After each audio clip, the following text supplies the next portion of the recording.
به منم غذا میدی مادر جان؟ شفی شفی بسم الله. پسرم کی اومدی؟ عزیز دلم تازه رسیدم. خبر ندادی؟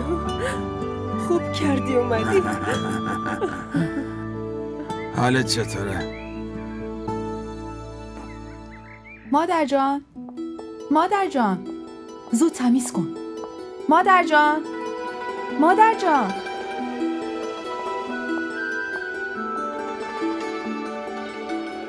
مادر جان. چی شده ربیه؟ مادر جان میدونی کی الان بیرونه؟ کی بیرونه؟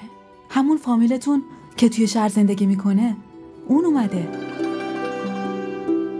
داداش شفی؟ آره. راست میگی؟ بله. بعد این همه سال اومدی سالگردش، وسطش هم که نه هیچ خبری نه هیچ حال و احوالی. با خودت نگفتی، رفتی و پشتتم نگاه نکردی. مادر جان راستش اینطوری هم نیست. من جای خیلی دوری بودم. همین 6-7 ماه پیش برگشتم دوباره. مادر ناتنیتم، برای همینه مثل یه پرونده بستیم و انداختیم توی کمد. وگرنه یه برادر بعد اینکه برادر دیگه شو دفن میکنه اینطوری مادرشو ول نمیکنه و بره. از هیچکی حالم هم نپرسیدی که مرده است یا زنده؟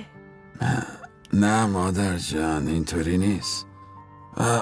من همیشه با قیصر حرف میزنم، حال شما رو ازش جویا میشم. اونم یکی عین تو، صبح تا شب فقط داره میدوه دنبال پول.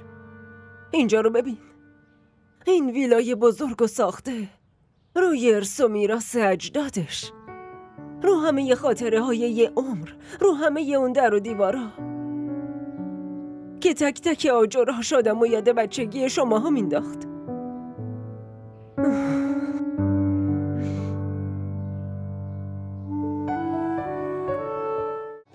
این ویدیو رو لایک کنید، کانالمون رو سابسکرایب کنید تا از سریال های جدیدمون هم آگاه باشید.